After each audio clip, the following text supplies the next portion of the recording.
Lepo pozdravljeni. 28. oktobra v spomin na ustanovitev brežiške čete leta 1941 praznuje občina Brežice. Na predvečer praznika tradicionalno pripravijo slavnostno sejo, na kateri se poklonijo zaslužnim občanom. Letos so poleg priznanj in nagrad podelili 2 naziva častnega občana oziroma občanke, in sicer Metki Gorišek in posthumno Jerneju Molanu. Na predvečer občinskega praznika so se v viteški dvorani Brežiškega gradu zbrali občani in gosti ter nagrajenci, ki so v preteklem letu pustili pečat v življenju občine. Naziv častnega občana občine Brežice je posthumno prejel Jernej Molan. V priznanje in zahvalo za izjemen prispevek pri razvoju občine Brežice pa je naziv častne občanke prejela strokovnjakinja za urejanje voda v Sloveniji Metka Gorišek. Jaz sem sicer ostala v Ljubljani, zato ker sem pač tam dobila prvo službo in potem nekako tam nadaljevala življenje, ampak tako kot sem že danes v svojem nagovoru rekla, da ko jaz rečem, da grem domov, domov je to kraj Brežice. Na slovesnosti so podelili 3 priznanja občine Brežice, ki so jih prejeli Društvo kmetic Brežice, Radio klub Elektron in Osnovna šola Brežice. Okolje, v katerem deluje Osnovna šola Brežice, prepozna naše kvalitete in to našo željo po sodelovanju s vsemi deležniki, seveda tudi z okolju, kjer živimo in delamo. Tako da meni osebno in vsem nam zaposlenim to zelo veliko pomeni. Oktobrske nagrade občine Brežice so prejeli Marjana Deržič za krepitev turizma, Ivica Sotelšek za dejavno sooblikovanje življenja v krajevni skupnosti Pišece in župnik Jožef Edvard Pacek. V krajevni skupnosti sem aktivna že, lahko rečem, 30 let.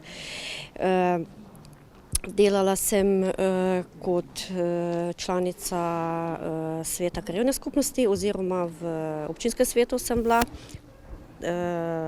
Potem pa ves čas v ozadju, tako ali drugače, ne bi se rada bahala s svojimi dosežki, ampak vem, da sem veliko naredila za krajevno skupnost, kar so nekateri tudi prepoznali. Ta nagrada me veliko pomeni, ker je to priznanje ne samo za moje delo, ki ga upravljam že 50 let na Čatežu, ampak ker je to nekako vedno to priznanje vsem duhovnikom, ki delajo v tej brežiški občini na kulturnem in tudi na vzgojnem področju. Domicil v občini Brežice so prejele zmagovite enote 25. območnega štaba Teritorialne obrambe Republike Slovenije v priznanje, zahvalo in čast spomina za aktivno udeležbo v osamosvojitveni vojni leta 1991. Ob občinskem prazniku so se v Brežicah tudi ozrli na minulo leto in dogodke, projekte ter uspehe, ki so ga zaznamovali. S pomočjo države, ki nam je povečala sredstva za investicije, smo v letošnjem letu prenovili most Stare železni čez Krko in Savo. Prav tako s pomočjo Ministrstva za okolje smo uredili praktično most in cesto v Cerkljah ob Krki. Z Ministrstvom za infrastrukturo smo uredili praktično cestni in pločnik v Slovenski vasi. Gradimo v tem trenutku 2 vrtca, to je Dobova in pa Artiče. Za Dobovo smo celo dobili sklep, da bomo dobili tudi sofinancirano. Minister za okolje in prostor Andrej Vizjak pa je v svojem nagovoru izpostavil še nekaj načrtovanih naložb po občini Brežice. Meta je že izpostavila tudi pomemben projekt novo vzhodno obvoznico Brežic in nedavno smo v tem predstavitvenem gradu podpisali pogodbo o sofinanciranju te prve etape, to je mostu čez Savo, tam nekje med Čatežem in Termom na Čateško je ta vodo. Še kar nekaj drugih pomembnih projektov, ne samo omenim dvig povprečnine in razbremenitev občine nekaterih izdatkov, kot jih je imelo do zdaj. To vse pomeni več denarja. Kot je še povedal župan Ivan Molan, sta v pripravi proračuna občine za naslednji 2 leti, ki napovedujeta nadaljevanje investicij. Člani odbora Državnega zbora za notranje zadeve, javno upravo in lokalno samoupravo so podprli predlog, da občini Krško podelijo status mestne občine. Kaj to pomeni in kako daleč je postopek? Poglejmo. Poročali smo že, da je poslanec Dušan Šiško pred dobrim mesecem dni v Državni zbor vložil predlog za podelitev statusa mestne občine občini Krško. Šiško je ob vložitvi pobude povedal, da je občina Krško po površini na 9. mestu med vsemi slovenskimi občinami. Trenutno smo v postopku pridobivanja statusa mestne občine, če bo uspelo ali ne, je odvisno od državnega zbora, je odločitev odbora komentiral župan občine Krško. Do sedaj smo vse stopničke, ki so bile na poti, uspešno prehodili, dali tudi pojasnila, za katera smatram, da so bila ustrezna in da so jih tako tudi razumeli odločevalci. Seveda najbolj pomemben korak na tej poti je bila odločitev odbora za notranje zadeve, ki je pravzaprav matični odbor. Seveda naslednja stopnja pa je, naslednji korak je pa odločitev državnega zbora, ki bo potem povedal, ali smo podali pravilno obrazložitev oziroma ali je smiselno, da je Krško mestna občina ali ne. Po dveh pobudah v letih 2005 in 2009 je bila tokratna tretja. Člani odbora pa ob tem niso podprli dopolnil, da bi z novelo zakona takšen status dobili tudi občini Brežice in Jesenice. Jaz upam, da bo šlo skozi, kajti v preteklosti, ko je bilo leta 2009, je prišlo samo na vlado in takrat je bilo 9 občin predlaganih za mestno občino, tokrat smo sami in mislim, da bomo nekako lažje uspeli potrditi to mestno občino. Z odločitvijo odbora na ključni mimoidoči na krških ulicah večinoma niso bili seznanjeni, so pa predlogu načeloma naklonjeni. Ja, nekaj sem slišala, ja. Ne, iskreno, nisem. Pa naj bo. Naj naredijo svobodno, pa naj bo tudi občina, če želi mestna. Jaz mislim, da bi mogli nekje drugje bolj stvari se začeti popravljati pri vrhu ali pa kot pa take malenkosti. Na vprašanje, kaj bi naziv mestne občine prinesel Krškemu, župan odgovarja, da bi to imelo vpliv na širše Posavje. Prvo bi seveda dobili v Posavju mestno občino, kar bi bilo zelo pomembno, predvsem iz stališča regionalizacije, se pravi, če bo prišlo dejansko do ustanovitve regij. Jaz mislim, da slej ko prej bo do tega moglo ali pa moralo priti. Bi potem seveda s tem, da bi imeli eno mestno občino v Posavju, imeli boljše pogoje za pridobitev pokrajine. S pridobitvijo statusa bi postali ena od 12 mestnih občin. Veliko vsebin, ki jih trenutno izvajajo, pa je že takih, ki jih sicer opravljajo mestne občine. In bi s tem, ko bili nekako člani v klub mestnih občin, lahko pridobili več informacij, izkušenj, izmenjav izkušenj z podobno, torej občin s podobnimi problemi, kar bi bilo seveda za nadaljnji razvoj Krškega kot občine bistvenega pomena. Je pa res, da je dejansko Krško center Posavja. Delali bomo še naprej, tako da tiste informacije, ko so nekaj časa krožile, da naj bi zdaj vse inštitucije v Krško pripeljali, ne držijo. Še vedno bomo delali z Brežicami in Sevnico skupaj, tako da bomo bili res močno posavska regija. Člani odbora za notranje zadeve so sicer predlog novele zakona o ustanovitvi občin in določitvi njihovih območij podprli s 14 glasovi za in 3 proti, obravnava predloga v državnem zboru pa bo predvidoma v decembru. V Sloveniji dan reformacije praznujemo kot državni praznik od leta 1992. Za Krško in Krčane pa ima dan reformacije še poseben pomen, saj od tu izvirata dva od največjih mož protestantizma, Adam Bohorič in Jurij Dalmatin. Letošnja državna proslava je potekala prav v Krškem, tu je nekaj posnetkov iz kulturnega doma.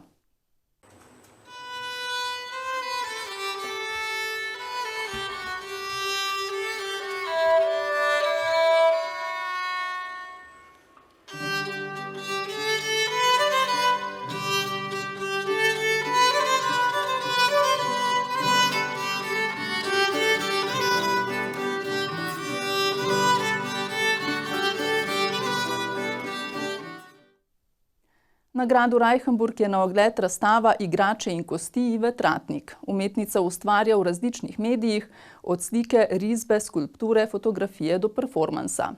Na gradu Reichenburg pa predstavlja tekstilne kolaže in slikarska dela. Razstava Ive Tratnik je postavljena v veliki dvorani gradu Reichenburg, manjši del prostorske postavitve pa se nahaja v okroglem stolpu, kjer umetnica predstavi svoje objekte in jih vkomponira v site-specific postavitev, ki jo nadgradi z zvočnim ambientalnim posnetkom.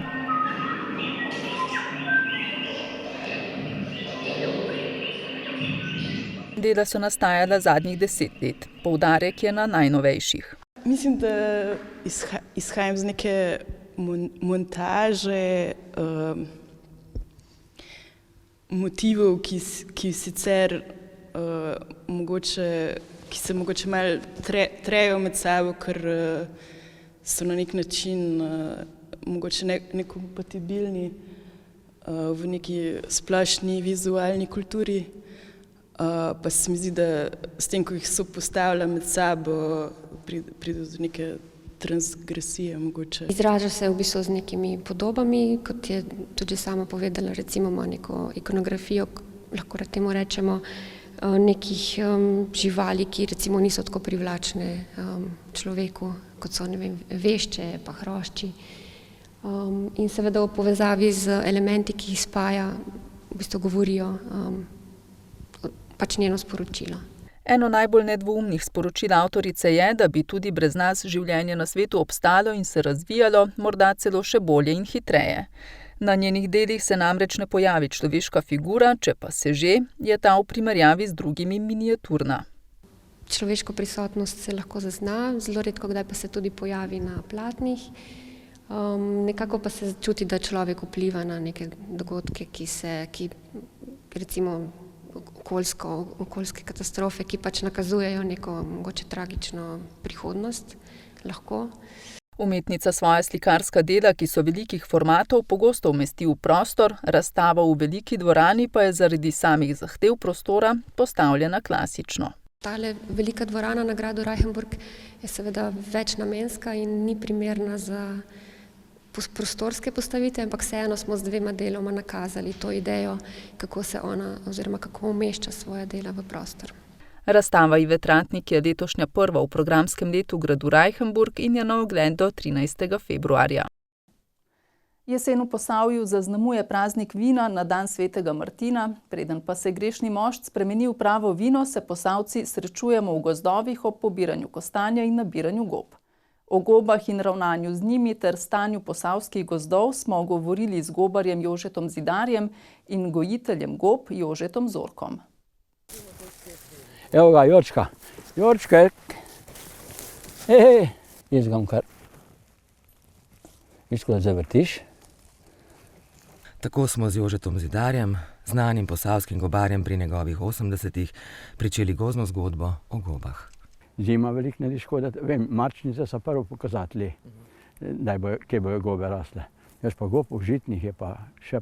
V Sloveniji raste od 2500 do 3000 vrst gob, od tega je užitnih približno 550. Posavski gozdovi so za sedaj še zelo bogati in v dobrem stanju. Užitne gobe lahko zelo hitro najdemo, saj so rastišča v večini naših gozdov še zelo zdrava.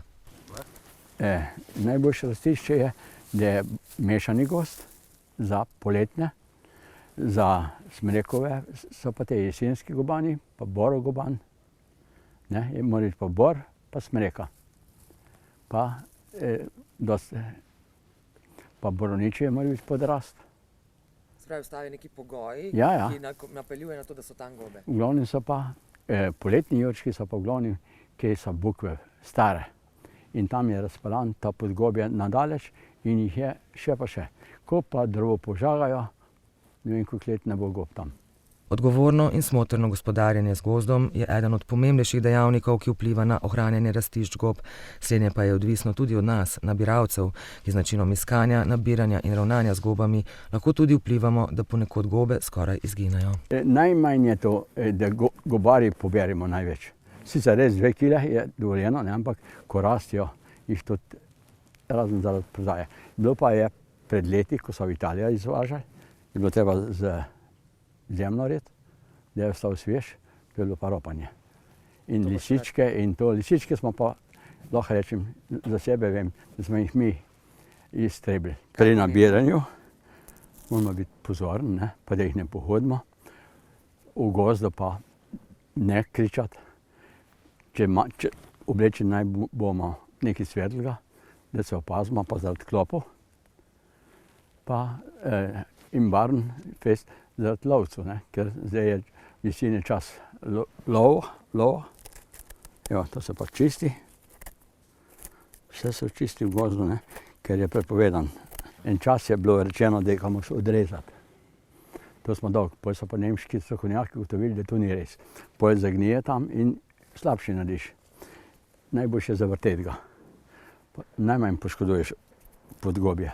Zagotovo je bilo v preteklosti manj zunanjih vplivov v gozdu, kar je povezano s tehnološkim napredkom in dejstvom, da pri gozdarskih delih sedaj prevladujejo stroji, ki za seboj pustijo razbrazdane poti, nepravilno podrta drevesa, motorna olja in podobno. Ki so dež, ko se gozd z traktorji, pa to rušijo vse, to vse po grdo delajo, ne? Ker je zdaj samo finance.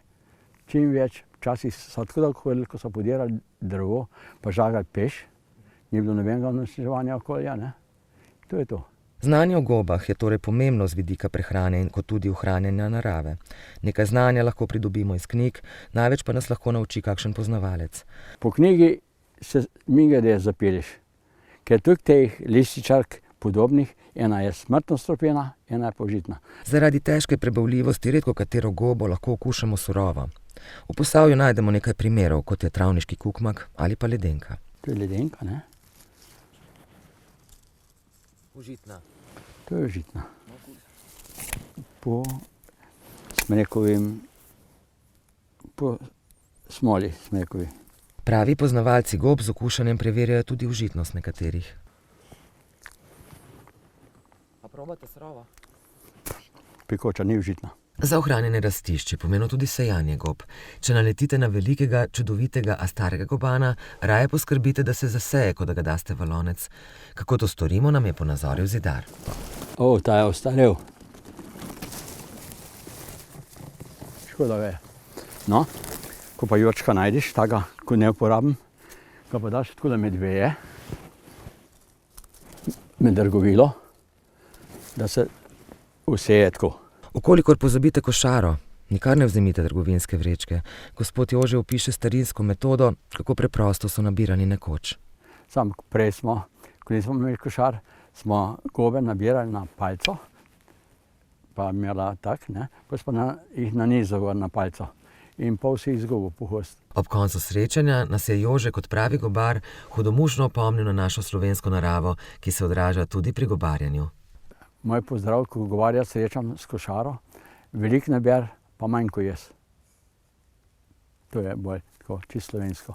Ženo se pa velikrat pričkamo, če ona najde, je jezna, če pa jaz pa ona.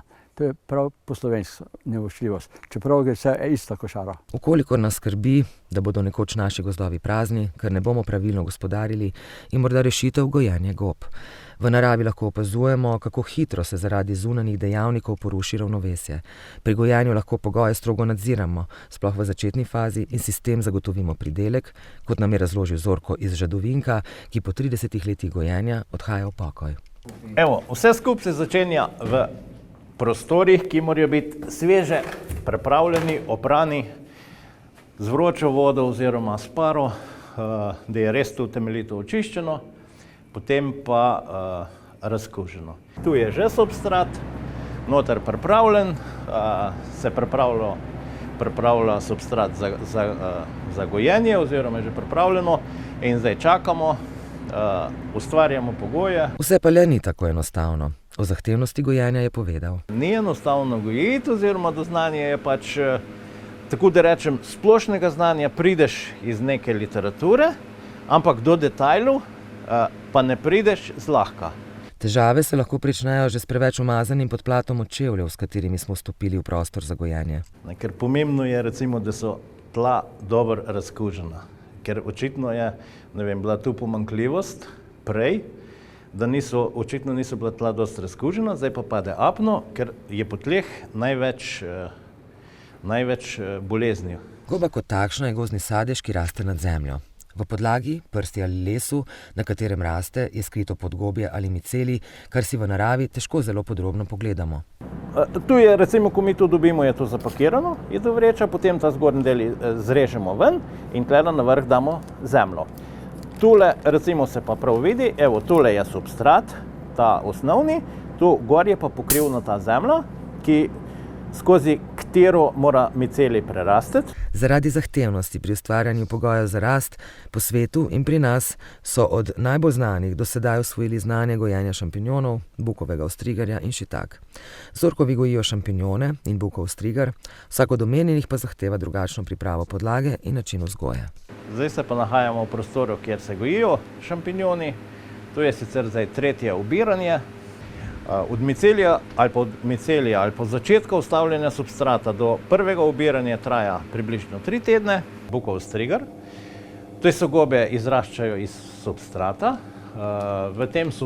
To je substrat, v tem substratu je slama, ki je pasterizirana, zasejana z micelijem. Tako kot pri nabiranju v gozdu, je tudi pri gojenju gob potrebno biti potrpežljiv in počakati na ugoden čas za pobiranje.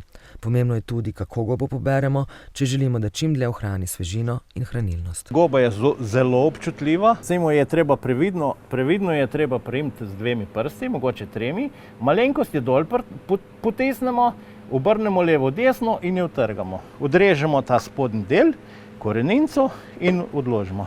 Ob koncu je Zorko priznal, da ne nabira gob v gozdu. V gozd ne hodim, oziroma sem včasih hodil, pa gob nisem našel. Tlele jih pa najdem, ko se lahko z nosom zaletim.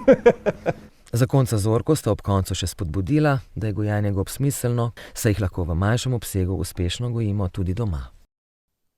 Poglejmo še na splet, to so najbolj brane novice minulega tedna na našem spletnem portalu eposavje.com.